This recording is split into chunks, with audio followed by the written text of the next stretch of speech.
नमस्कार, सियासी अखाड़ा देख रहे हैं आप। मैं हूं आपके साथ वरुण गोयल। आज हरियाणा में गृह मंत्री अमित शाह पहुंचे थे। हिसार वो आए और उन्होंने मुख्यमंत्री नायब सैनी के काम की जमकर तारीफ की।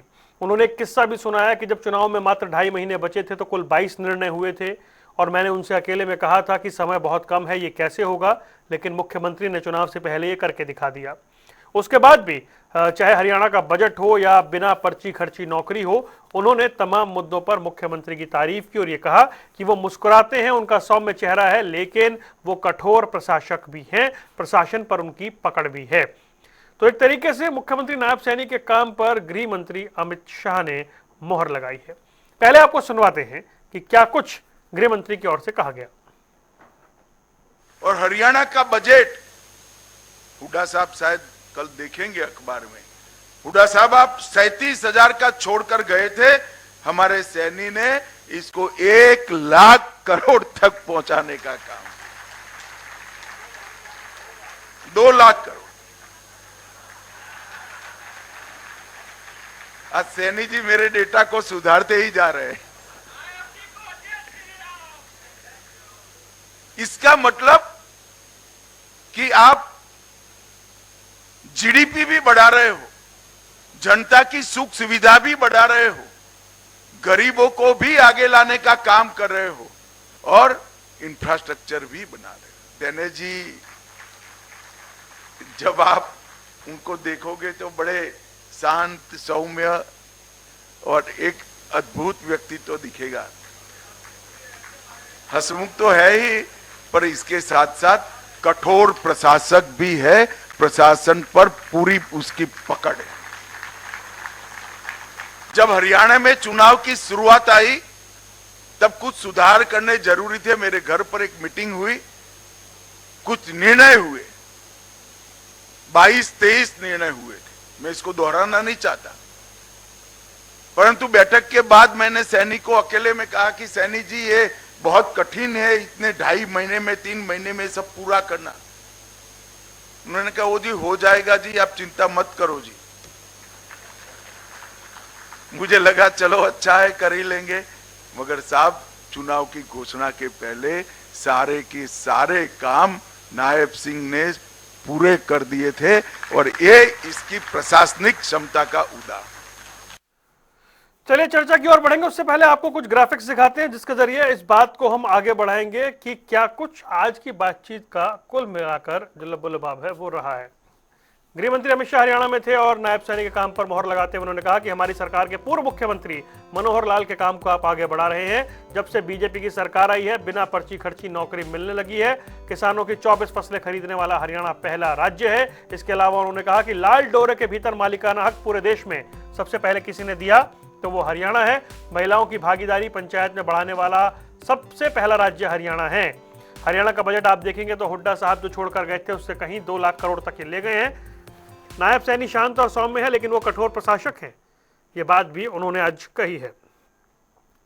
चलिए, 3 खास मेहमान हमारे साथ जुड़ गए जिनके साथ इस बातचीत को आगे बढ़ाएंगे। विजेंद्र नेहरा, प्रवक्ता भारतीय जनता पार्टी, कमल हांडा कांग्रेस का पक्ष रखेंगे, ओंकार सिंह इंडियन नेशनल लोकदल से हैं। आप सभी का बहुत बहुत स्वागत है। विजेंद्र नेहरा जी, शुरुआत में आपसे करना चाहूंगा, हरियाणा के मुख्यमंत्री के काम पर गृह मंत्री आकर मोहर लगाकर गए या बताकर गए कि कैसा काम हो रहा है। उन्होंने 3-4 बातें गिनवाई कि कैसे कुछ चीजों में हरियाणा जो है वो सबसे पहला राज्य है। जिसके ग्राफिक्स हमारे स्क्रीन पर चल रहे हैं।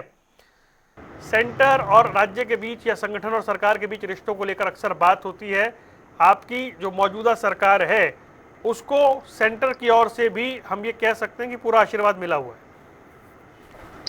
देखिए वरुण जी, गृह मंत्री श्री अमित शाह जी ने जिस तरह से हिसार किया और यहाँ पर श्री जिंदल जी की पुण्यतिथि अग्रोहा में जो मेडिकल महाराजा अग्रसेन जी का अनावरण करने के बाद माननीय गृह मंत्री जी ने जिस तरह से आज माननीय मुख्यमंत्री श्री नायब सैनी जी की तारीफ की, उनके काम की तारीफ की, एक कुशल प्रशासक के रूप में, सख्त प्रशासक के रूप में, एक माननीय मुख्यमंत्री जी ने जिस तरह से जो वादे हमने किए थे उनको किस तरह से उन्होंने पूरा किया और अपने घर की बैठक का जो माननीय गृह मंत्री जी ने जिक्र किया, इसके साथ साथ मेडिकल कॉलेज में 30 बेड के आईसीयू यूनिट का लोकार्पण और पीजी हॉस्पिटल का शिलान्यास भी आज माननीय गृह मंत्री जी ने किया। माननीय गृह मंत्री जी ने आज माननीय मुख्यमंत्री श्री नायब सैनी जी की दिल खोलकर तारीफ भी की।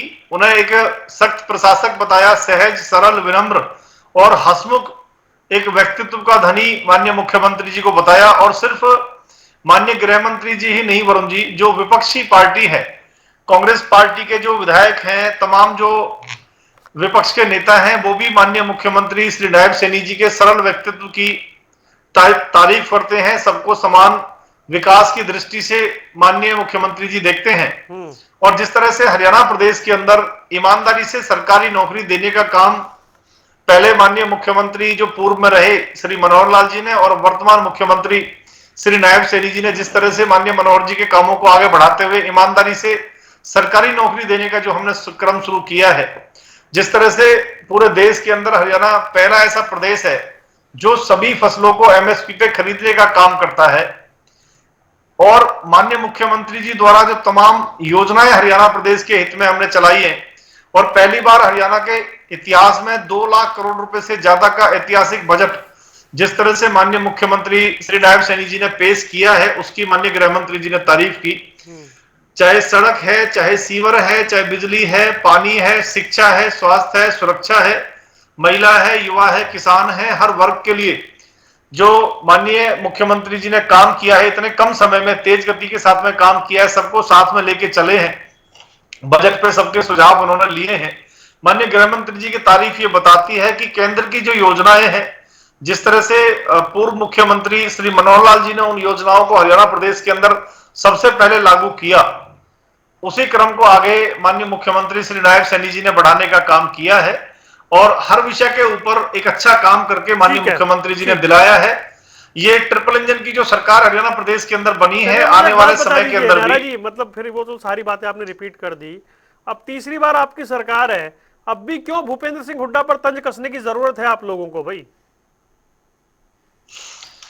देखिए वरुण जी, क्योंकि मुख्य विपक्षी पार्टी है कांग्रेस पार्टी, और बार बार जब वो बजट पे सवाल उठाते हैं तो माननीय गृह मंत्री जी ने ये बताया। मुख्य विपक्षी हैं आपके?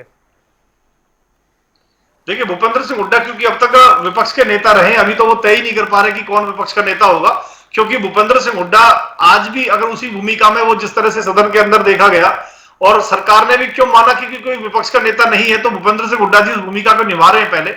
तो जब तक कोई नया तय नहीं होता तो भूपेंद्र सिंह हुड्डा जी से, और वो मुख्यमंत्री भी रहे हैं 2 टर्म हरियाणा प्रदेश के अंदर, उन्होंने क्या काम किया, कितना बजट पेश किया, 36,000 करोड़ रुपए के आसपास का बजट वो पेश करते थे, उसको बढ़ा करके आज हमने कई गुना बढ़ा के 2 लाख करोड़ रुपए से अधिक उसको हम लेके गए हैं। तो निश्चित रूप से अंतर अगर दिखाएंगे, कोई अगर पैमाना होगा किसी चीज को बताने का, तो पूर्व की सरकारों ने जो काम किया, मुख्यमंत्री के रूप में भूपेंद्र सिंह हुड्डा जी थे, उनकी सरकार ने जो काम किया और हमारी सरकार जो काम कर रही है वरुण जी, जनता को उसका अंतर बताना बहुत जरूरी है। इसीलिए जनता ने तीसरी बार ऐतिहासिक रूप से भारतीय जनता पार्टी की सरकार को पूर्ण बहुमत देकर के चुना है, क्योंकि कांग्रेस पार्टी जो काम नहीं कर पाई, भारतीय जनता पार्टी ने वो काम करके दिखाए हैं।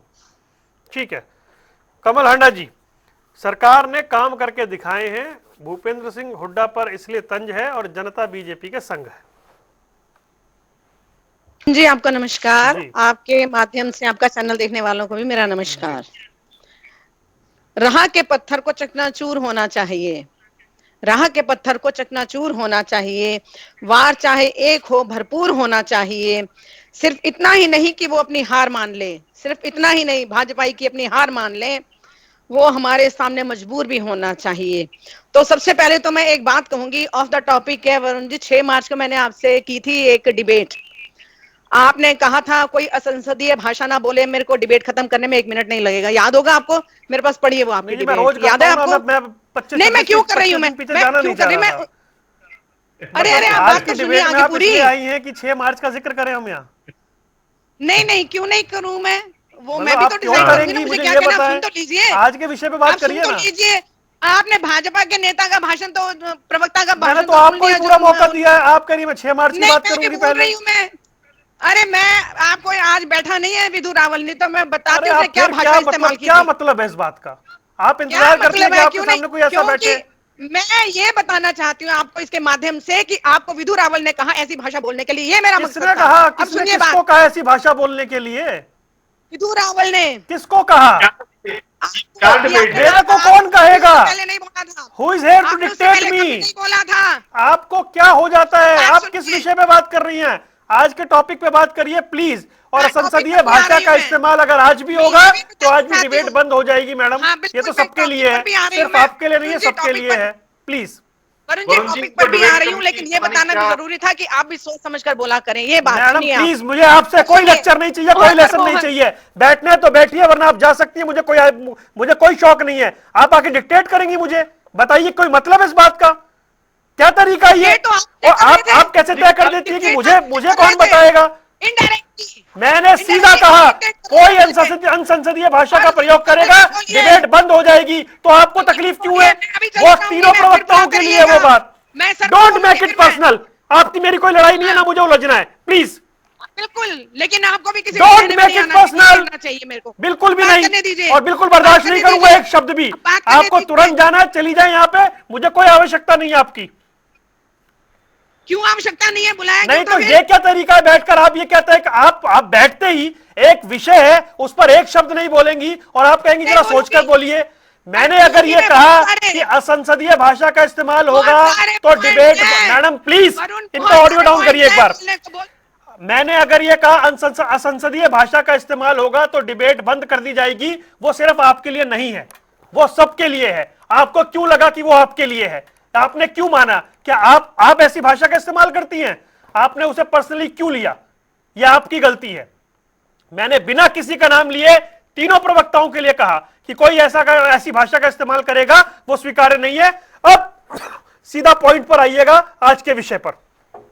बोला था, पहली बार बोला था आपने, आगे पहले नहीं बोला हाँ, था। तो मैडम बर्दाश्त करने की सीमा है और सबके लिए कहा गया था। प्लीज। अच्छा, मेरे को बोलने दो अब। हाँ, मोहर पर मोहर लग गई नायब सिंह सैनी की। बड़ी अजीब बात है, वो तो ऑलरेडी स्टैंप रबड़ स्टैंप है। नायब सिंह सैनी उस पर मोहर क्या लगा के जाएंगे? और ये वही वाले अमित शाह है ना जिन्होंने कहा था 15 लाख हर एक के खाते में आएंगे, चुनावी जुमला है। और शंभू खनौरी बॉर्डर पर हरियाणा से जो है दिल्ली नहीं जाने दिया किसानों को, इस पर मोहर लग गई। और बता दूंगी मैं कि उन्होंने 59,000, पीयूष गोयल ने कहा 59,000 भटकती हुई गौशालाएं, गौओं और गोवंश के लिए हमने गौशालाएं खोली। यानी कि उन्होंने माना कि इतने हजार जो है गौएं और गोवंश जो है भटक रहे थे, कचरे में अभी भी नजर आते हैं मुझे वो। ठीक है, 400 करोड़ का फरीदाबाद में गरीबों का हक मार लिया गया अधिकारी द्वारा। गरीबों को वो जमीन देनी थी, लेकिन वो जमीन इनके हड़प गए इनके अधिकारी। 400 करोड़ फरीदाबाद में, जगह भी बता रही हूं मैं, सुनते जाइए। बीपीएल की श्रेणी में 80% अगर वो है हमारा हरियाणा, तो कहां से तरक्की कर ली? कहां से नायब सिंह सैनी की तारीफ? वो तो क्योंकि रबड़ स्टैंप पे तो उन्होंने ही लगाया हुआ है। इनएक्सपीरियंस लोग ही चाहिए भाजपा को कि जो उनके कहने पर चले, उनकी उंगलियों पर नाचे। तो वो तारीफ तो करेंगे ही करेंगे, क्योंकि उन्होंने ही बनाया। उनके गुरु थे खट्टर जी के गुरु थे आगे मोदी जी और शाह जी, तो सब एक दूसरे के कहने पर ही चल रहे हैं। बड़ी अच्छी कोऑर्डिनेशन है, ये मैं जरूर कहूंगी मैं। ठीक है, डोमिसाइल हटा दिया गया, इसके लिए मोहर लगाई उन्होंने कि डोमिसाइल हटा दो, अब कोई भी बाहर का आदमी आकर लग सकता है हरियाणा में। 37 पेपर लीक होकर आरएसएस और गुजरातियों को नौकरी दी, उस पर मोहर लग गई क्या? और 1400 करोड़ का फरीदाबाद और गुड़गांव में घोटाला हुआ। सुनिए जरा, 1400, मैं तो हर बात बोलूंगी मैं।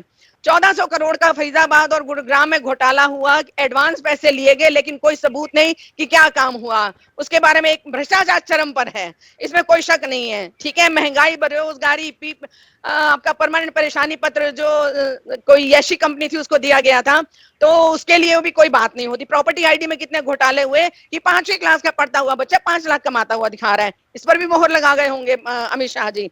ठीक है, याद होगा जब नायब सिंह सैनी नए मुख्यमंत्री बने थे तो कितना हल्ला गुल्ला, शोर शराबा, विधायकों की मीटिंग बुलाई, ये किया वो किया, सबसे काम करवाएंगे, सबसे काम कराएंगे। वो सब बुलबुला था जो एकदम से जो है उसमें बुलबुला तो फूटना ही था, फूट गया। दिख रहा है कि कितना काम हो रहा है, क्या नहीं हो रहा है।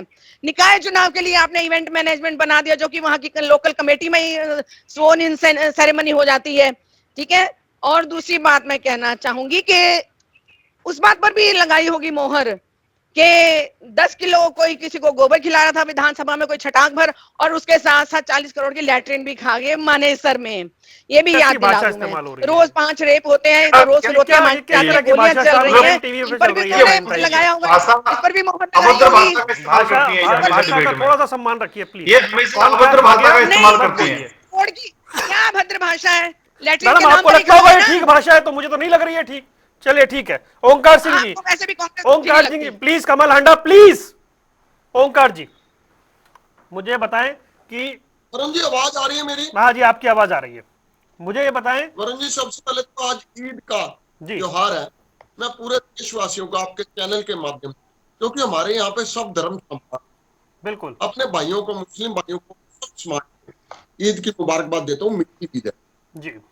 अब आज की जो गृह मंत्री की बात है, उसमें दो मुख्य बातें। पहली बात तो गृह मंत्री ने बोला कि मेरे घर पे मीटिंग हुई और मैंने सैनी जी को बोला कि आपके पास समय बहुत कम है, 2.5 महीने का समय है, क्या आप सब कुछ ठीक कर पाओगे? इसका मतलब क्या है? इसका मतलब पिछले 10 साल जो बीजेपी की सरकार थी, उसने कुछ ना कुछ गड़बड़ कर रखा था। समाज के अंदर एक एंटी इनकम्बेंसी का फैक्टर था। ये आज गृह मंत्री ने इनडायरेक्ट वे से कहा, क्योंकि अगर 2.5 महीने में नैब सिंह सैनी जी को ठीक करने के लिए कहा गया, इसका मतलब खट्टर साहब की सरकार के समय सब ठीक नहीं था। ये तो आप भी मान गए, क्योंकि उन्होंने बोला। दूसरी बात, मुख्यमंत्री की पीठ किसने थपथपाई? गृह मंत्री ने। मतलब अपने घर के बंदे पीठ थपथपा रहे हैं। लोकतंत्र का तकाजा जनता होती है। हाँ, जनता कहे, जनता के कार्य बताएं और इनके कार्य बताएं। नहीं वो इन्होंने कहेंगे फिर जनता निकाय में चुनाव अच्छे में काम तो किए। जनता ने वो हमारी पीठ थपथपा दी। 10 दिन का गैप रखा था मैं बेईमानी के लिए, उसके अरे बारे में आपसे कोई नहीं सवाल पूछा नहीं कमल जी पूछता। प्लीज, आपसे नहीं पूछा। ओंकार जी बोलिए। वरुण जी, मुझे मालूम है आपने ये क्वेश्चन करना था, लेकिन ये आपको भी मालूम है और जनता को भी मालूम है, इस बार सरकार जनता कांग्रेस की चाहती थी। कहीं ना कहीं चूक हुई। जनता नहीं चाहती थी बीजेपी की सरकार। आपके सारे चैनल, जितने भी चैनल थे, सब में कांग्रेस की सरकार आ रही थी। जनता बदलाव के मूड में थी। अब ये कैसे सरकार बनी, कैसे नहीं बनी, ये तो बीजेपी वालों को मालूम होगा। लेकिन मैं कहता हूं, लोकतंत्र में सरकार का या किसी व्यक्ति का सफलता का तकाजा जनता तय करती है। चलो आपने कहा जनता ने तय कर लिया, मैं मान गया। लेकिन मेरे भाई, अभी बीजेपी के प्रवक्ता बोल रहे थे, इन्होंने दो बातें बोली। इन्होंने बोला मुख्यमंत्री महोदय ने पूरी ईमानदारी से सरकारी नौकरियां दी। अरे दी कहां? जो 25,000 की बात करते हैं, वो हाई कोर्ट के आदेश के अनुसार रुकी हुई थी और उस 25,000 में भी 18,500 नौकरियां दी। इसके अलावा 2,09,600 पद खाली थे। बिल्कुल सही बता रहा हूं मैं, चुनाव से पहले वो पद आज तक नहीं भरे गए। कहां है वो पद? दूसरा, इन्होंने कहा, गृह मंत्री ने भी कहा कि बजट को इतने 1,000 करोड़ से लेके पहले 1 लाख बोला, फिर 2 लाख करोड़ तक। अरे भाई 50 लाख करोड़ ले जाइए बजट को। बजट का तकाजा क्या होता है? हम अपने घर का भी बजट बनाते हैं। हमारी आमदन 50 रुपए है, हम खर्च 75 पैसे करेंगे, 74 रुपए करेंगे। आमदनी 98, खर्चा रुपया, तो कहां से विकास होगा? आज प्रदेश पर कर्ज कितना है? हर बार कर्ज बढ़ रहा है। 5 लाख करोड़ के करीब कर्ज हो चुका है। क्या मेरे बीजेपी के प्रवक्ता साथी बताएंगे ऐसी कौन सी संरचनात्मक डेवलपमेंट कर ली, इंफ्रास्ट्रक्चर डेवलपमेंट इन्होंने की, जिसके करके आज प्रदेश को इतना कर्ज हो गया? 3,69,242 करोड़, ये मतलब मेरे पास डेटा है। 1 मिनट में खत्म कर रहा हूं। नहीं मैं बस सिर्फ डेटा रख रहा हूं। जो परिवार 3,69,242 करोड़ 2022-23 में 8,23,000 परिवार थे और इस चुनाव से पहले 52,83,000 हो गए। कैसे हो गए? अरे जनता ना चाहती है 6-6.5 गुना गरीबी रेखा के नीचे कार्ड कैसे बन गए? इसका मतलब है या तो आपने चुनाव में वोट लेने के लिए कार्ड का प्रयोग किया, या फिर आपने गलत तरीके से कार्ड बनाए, जनता ने गलत तरीके से कार्ड बनाए। ये बहुत सारी चीजें हैं, एक चीज एक फैक्टर नहीं है। चलिए आज सिर्फ गृह मंत्री के उसका, मैं सिर्फ इनसे ये एक बात पूछना चाहता हूँ। गृह मंत्री ने बोला कि आपके पास समय बहुत कम है, इसके मायने क्या है? इसका मायने ये है कि गृह मंत्री नायब सैनी ने टाइम पे रहते हुए सब ठीक कर लिया। टाइम में सब कुछ ठीक नहीं था। तारीफ तो करेंगे भाजपा की। अरे मैंने आपसे बात ही नहीं की कमल हांडा। कोई तो तरीका पता होगा आपको डिबेट का, नहीं मालूम है? या हर चैनल पे जाइए, बैठिए, लड़िए, चिल्लाइए और चले जाइए। सब मालूम आप है। चाहती है तो मैं आपको ऑडियो डाउन कर देता हूँ, प्लीज। फिर बीजेपी का भी करिएगा जब बीच में बोलेगा। अगर वो आपके बीच में बोलेंगे उनका भी डाउन कर दूंगा, ठीक है? चलो देखते हैं, लेट्स सी। मेरा या तो ओंकार जी को जवाब देना नहीं आता, या मैं उनसे सवाल ना पूछूं। दे रहे हैं वो जवाब। हाँ तो फिर मैं वो, सुन रही हूँ, आपको मालूम है ना वो दे रहे हैं, आपको मालूम है ना वो दे रहे हैं, क्यों इतनी बहस कर रहे आपको हो? मालूम है ना मैं उनसे पूछ रहा हूँ, आपको पता है ना मैं उनसे पूछ रहा हूँ। नहीं, क्यों इतना बोल रहे हो अरे बीच में? कमाल है। हाँ जी, बिना ओंकार बात जी से। बोलिए। वरुण जी, मेरे कहने का मतलब ये है कि ये मुख्यमंत्री पीठ थपा रहे हैं, गृह मंत्री पीठ थपा रहे हैं मुख्यमंत्री की, ये कोई मायने नहीं है। नहीं नहीं, मेरा हाँ, इसमें मूल मजा प्रश्न मैं तब आपसे आता है। पूछ लेता हूं। मेरे भूपेंद्र भाई सिंह मेहरा जी हुड्डा कह रहे पर थे अभी तंज कि कसने की बीजेपी को एक जरूरत एक क्या है? बस वेले हैं। एक मिनट सिर्फ एक बात कहूंगा। मेरे भाई मेहरा जी कह रहे थे कि सारी फसलें 24 की 24 फसलें एमएसपी पे खरीद रहे हैं। मैं सिर्फ इनसे पूछना चाहता हूं, नारियल हरियाणा में कहां पैदा होता है और कितना नारियल खरीदा? और जूट, जूट वो वेस्ट बंगाल में होता है, वो कहां पैदा होता है? और आपने कितने क्विंटल, कितने मीट्रिक टन नारियल और जूट खरीदा? ये जरूर जनता जानना चाहती है। 24 फसलों में जूट और नारियल शामिल है। चलिए नेहरा जी, जी भाई क्या खरीदा? और ठीक है, अपनी पार्टी के लोग तो पीठ थपथपाते ही हैं, इसमें क्या कुछ खास, क्या कुछ नया हो गया फिर? वरुण जी, सिर्फ अपनी पार्टी के नहीं, जिस तरह से कांग्रेस पार्टी के लोगों को माननीय गृह मंत्री जी की जो तारीफ है उसको वो सही नहीं मानते, तो कांग्रेस पार्टी के जो नेता माननीय मुख्यमंत्री श्री नायब सैनी जी की तारीफ करते हैं, तो उनको वो क्या मानेंगे? उनसे उनको पूछना चाहिए कि भैया ऐसा क्या देखा आप आपने गोकुल सेतिया जो का आप जिक्र कर रहे तारीफ हैं, करते शैली हैं? चौधरी का जिक्र कर रहे हैं। मैं आपको सब पता राम है कुमार कि गौतम लगातार भी। कांग्रेस पार्टी के जो नेता हैं, कांग्रेस पार्टी के जो विधायक हैं, वो माननीय मुख्यमंत्री जी की तारीफ करते हैं। और इसके साथ वरुण जी, छोटी सी बात मैं ये भी कहना चाहूंगा कि कांग्रेस पार्टी के जो प्रवक्ता हैं वो बिना तैयारी डिबेट में आते हैं, विषय का पता नहीं होता और कब कब की बातों को इस डिबेट में रखते हैं। तो इस तरह से नहीं होना चाहिए। विषय पे डिबेट करें कम से कम, और तरीके से करें। जिस तरह से इन्होंने लेटरिंग और पता नहीं क्या क्या बोला, छोड़िए, अब मैं आप मत देखता हूं बोलिए। कमल को बहुत उम्र है इनकी, ये आप मत हमेशा बोलिए हर डिबेट के प्लीज, अंदर अभद्र प्लीज। भाषा का इस्तेमाल करती हैं। अब मत बोलिए। अब जो ओंकार जी ने कहा, तो बड़ा मैं महत्वपूर्ण वही सवाल बता रहा उन्होंने हूं पूछा। कि वो जिस टॉयलेट 24 लो, फसलों का उसको आप दावा लैट्रिन कर भी कह रहे लो। हैं, कहां 24 फसलें हैं? क्या डेटा है जिसका आप इतना दावा कर रहे हैं? बीपीएल में इतने लोग कैसे आ गए? देखिए वरुण जी, जब से माननीय मुख्यमंत्री श्री नायब सैनी जी हरियाणा प्रदेश के दूसरी बार मुख्यमंत्री बने हैं, जो हमने संकल्प लिया था हरियाणा प्रदेश की जनता के सामने कि हम ये काम करेंगे, सबसे पहले माननीय मुख्यमंत्री जी ने शपथ भी नहीं ली थी। उससे पहले 24,000 जो बेरोजगार युवाएं हैं, उनको, युवाओं को हमने सरकारी नौकरी ईमानदारी और योग्यता से देने का काम किया। उनको ज्वाइनिंग लेटर जारी हो गया था। सभी नागरिक जिला अस्पतालों में, मेडिकल कॉलेजों में 18 अक्टूबर 2024 से किडनी रोगियों के लिए मुफ्त डायलिसिस की जो सेवा है वो हमने शुरू कर दी थी, जो हमने अपने घोषणा पत्र में वादा, संकल्प पत्र में वादा किया था। नवंबर 2024 में विधानसभा सत्र में ही अनुबंधित कर्मचारियों को तकनीकी शिक्षा, अतिथि संकाय कॉलेजों के एक्सटेंशन लेक्चर, अतिथि अध्यापकों को सेवा सुरक्षा हमने प्रदान कर दी थी। सभी 24 फसलों को एमएसपी पे खरीदने की जो बात है वो हमने करके दिखाया है। सारे जो आंकड़े हैं वो उपलब्ध हैं हरियाणा प्रदेश के अंदर। और देखिए, पंजाब में अभी जब आंदोलन हुआ वरुण जी, तो पंजाब के किसानों ने एक बात कही, जब हरियाणा सभी फसलों को एमएसपी पे खरीद सकता है तो पंजाब क्यों नहीं खरीदता है? तो हरियाणा प्रदेश की सरकार ने यह रिकॉर्ड बनाया देश में कि सभी फसलों को एमएसपी पे खरीदने का क्रम हमने शुरू किया है। हमने किसानों की मंडी में अपनी फसल बेचने के लिए ई खरीद एप्लीकेशन द्वारा घर बैठे गेट पास बनाने की जो सुविधा है वो हमने देने का काम किया है। खरीफ सीजन की 2024 से किसानों की जो फसल खरीद का पैसा, एग्जिट गेट पास उनका बना करके हमने 48 घंटे के अंदर डीबीटी के माध्यम से डायरेक्ट किसान के अकाउंट में उसकी फसल का जो पैसा बनता था उसको डालने का हमने काम किया है। विधानसभा में बिल पास करके हरियाणा गठन से पहले के पट्टेदारों को हमने भूमि का उनका मालिकाना हक देने का काम किया जो उनकी जमीन थी। हर घर गृहिणी योजना के तहत हमने 15 लाख से अधिक अंत्योदय तथा बीपीएल परिवारों को केवल 500 रुपए में हमने गैस सिलेंडर देने का ये क्रम शुरू किया है, जो हमारे संकल्प पत्र के अंदर था। मातृभाषा सत्याग्रहियों की जो पेंशन है गत 24 जनवरी से 15,000 रुपए से बढ़ाकर 20,000 रुपए मासिक हमने करने का काम किया है। गणतंत्र दिवस के अवसर पर 5 शहरों रेवाड़ी, हिसार, रोहतक, अंबाला, सोनीपत में 5-5 इलेक्ट्रिक सिटी बसें शुरू की गई हैं। इससे पहले हमने यमुनानगर, करनाल और पंचकुला में भी ये शुरू किया था। उतना समय ना, देखिए, सीमित समय जो संकल्प पत्र के अंदर वरुण जी हमने संकल्प किए थे और उनको हमने पूरा किया है। ऐसी पूरी एक सूची मेरे पास है। वो सूची मैं आपको बता सकता हूं कि भाई हमने ये काम अभी तक अपने संकल्प पत्र के पूरे कर दिए। मैं वही बात कर रहा हूं, जब आप इतना कुछ कर रहे हैं फिर आपको काहे किसी भी मंच पे भूपेंद्र सिंह हुड्डा को याद करने की जरूरत है? आप तीसरी बार जीत गए आप। भूपेंद्र सिंह हुड्डा जी की सरकार ने जो काम नहीं किए या वो जो सवाल उठाते हैं, हरियाणा प्रदेश की जनता को कम से कम ये हम जानकारी दें, उनको बताएं कि भूपेंद्र सिंह हुड्डा जी 36,000 करोड़ रुपए का बजट पेश करते थे, हमने 2 लाख करोड़ रुपए से ज्यादा का बजट पेश किया। तो ये अंतर जनता को पता होना चाहिए ना वरुण जी। ठीक है जी, कमल आंडा जी बोलिए।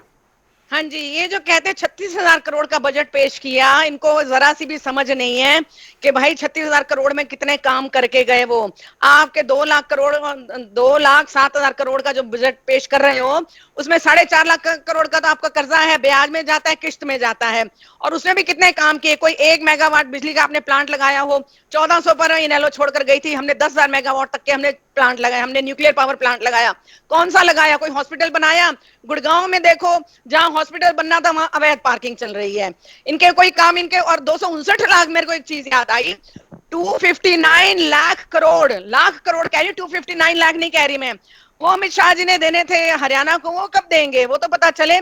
और जो सिलेंडर की बात करते हैं, सिर्फ 11 करोड़ लोगों को सिलेंडर दिए गए पूरे देश में, जिसमें 4 करोड़ लोगों ने सिर्फ एक बार भरवाए, 7 करोड़ लोग उस पर लकड़ियां रख के अपना घर चला रहे हैं। कोई नहीं दे रहे, ये सब झूठ बोलते हैं आकर चैनल पर, और झूठ के जो क्योंकि इनकी फैक्ट्री चली हुई है ना वहां केंद्र में, तो वहीं से जो इनको आता है वही कर देते हैं। होली दिवाली पर देना था, होली पर कितने लोगों को 500 में सिलेंडर दिया, 2100 कितनी बहनों को दिया, 5,000 करोड़ कहते हैं आप महिलाओं को हम देंगे बजट में से, तो वो 5,000 मालूम भी है कितने लोगों को होगा? उस टाइम कैटेगराइजेशन नहीं थी कि उस टाइम था 18 और 18 साल से ऊपर वाली सभी महिलाओं को 2100 रुपए दिए जाएंगे हर महीने में। अब वो कहते हैं 5,000 करोड़, जो बनता है 19,84,000 महिलाओं को ही मिलेगा। यानी कि कहां तो आप सारी महिलाओं को कवर कर रहे थे, कहां आप आगे 19 लाख पर। तो आपका तो कहने और करने में जमीन आसमान का फर्क नहीं है, आपका तो पाताल और आसमान का फर्क है। जो आपको हिमाचल में सेट करना चाहिए था कमल जी, इनको और महंगाई भ्रष्टाचार, आपको हिमाचल वाला एग्जाम्पल सेट करके इनको दिखाना चाहिए था। क्या बोला आपने? दोबारा बोलिए। ये वाला एग्जाम्पल आपको हिमाचल में सेट करके इन बीजेपी वालों को एग्जाम्पल सेट करके इनके मुंह पे रखना चाहिए था।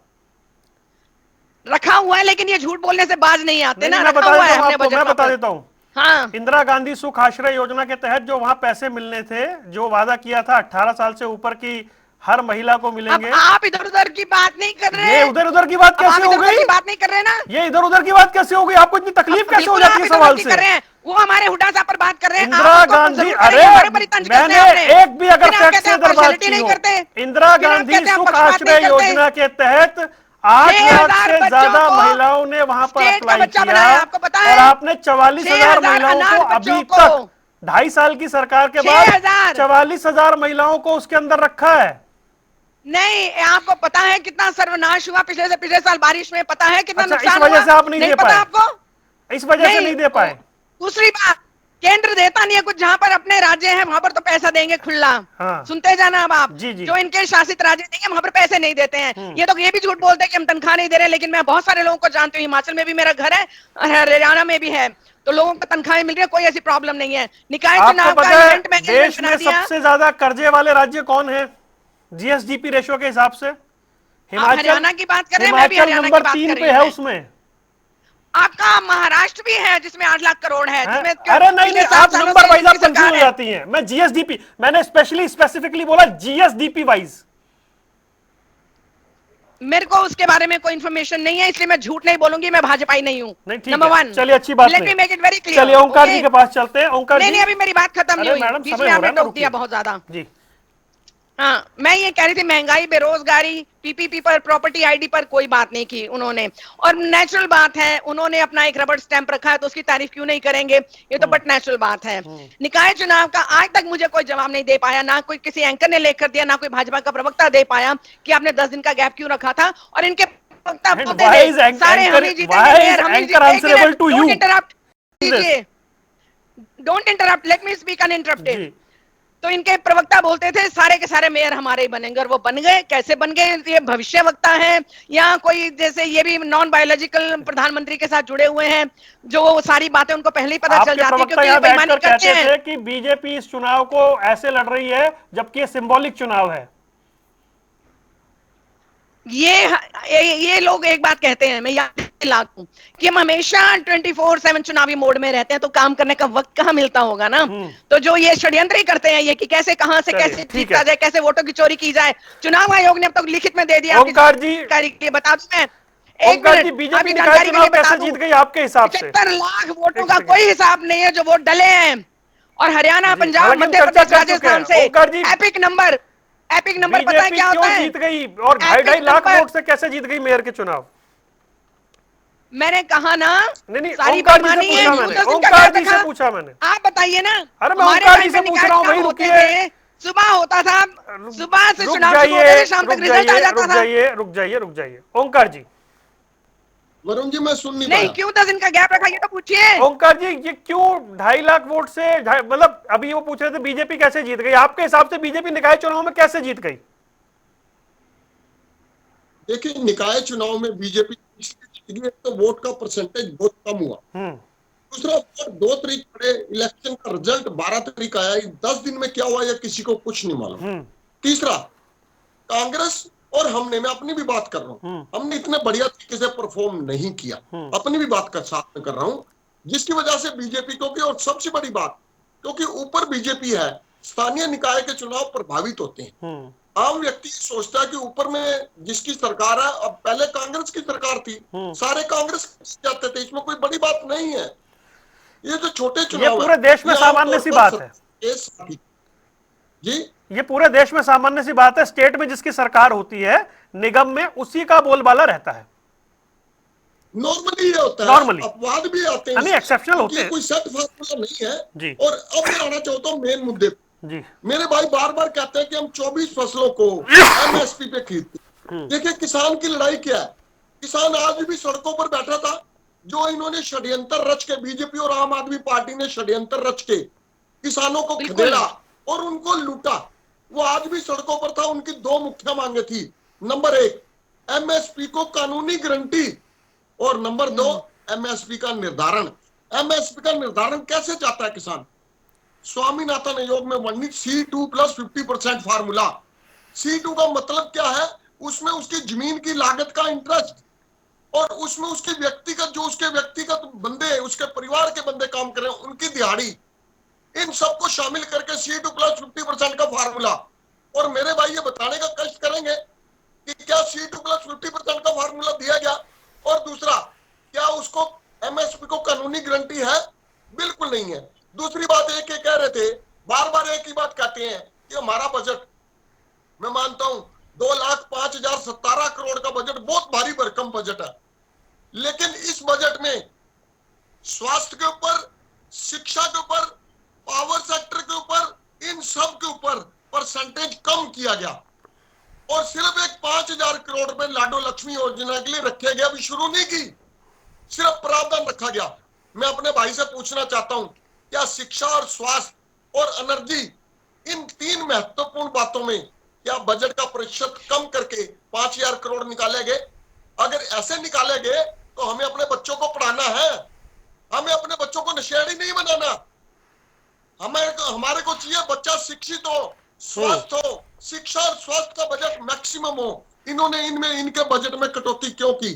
सिर्फ ये कहना 2,05,017 करोड़ का बजट। अरे ये तो बता दो, उस बजट में सिर्फ 70% जनता को 5 किलो अनाज देने के अलावा, वो 5 किलो अनाज भी केंद्र सरकार का आ रहा, स्टेट का नहीं है। चलिए ओंकार जी, समय हो रहा है, जल्दी से। ठीक है, आपका सवाल आ सारा गया। जनता का टैक्स है। जो 2,07,000 चलिए। करोड़ का जो बजट बता रहे हैं, सारा जनता का टैक्स है, वो किसी और का नहीं है। और C2+ का फॉर्मूला को मैं सिंपल भाषा में समझा दूं तो 1400 अगर आपका खर्चा है तो आपको 2100 एमएसपी मिलनी चाहिए, जो कि अभी तक, क्योंकि इसीलिए किसानों को दिल्ली नहीं जाने दिया गया कि वो एमएसपी की कानूनी चलिए गारंटी नारा जी, नहीं एक देना सिर्फ चाहता। छोटा सा केंद्र, वो कमेंट केंद्र के कीजिएगा, हाथ में जल्दी से, है। समय नहीं है मेरे पास। देखिए वरुण जी, मैं सिर्फ ये कहना एक चाहूंगा कि पास के लिए कांग्रेस 4 पार्टी भूखे जिस प्यासे समय घूमते 36,000 रहे करोड़ किसान, रुपए का बजट पेश लाठियां करती खाई थी, जी दुचाने में उस समय DAP के हरियाणा लिए। प्रदेश के ऊपर 1 किसान लाख इतना करोड़ रुपए से ज्यादा का कर्जा था। आज कर्नाटक है, हिमाचल है, जितने भी सबसे ज्यादा कर्ज जिन राज्यों पे, वो कांग्रेस के राज्य हैं। हिमाचल में, कर्नाटक में कर्मचारियों को सैलरी और पेंशन देने के भी पैसे इनके पास में नहीं है।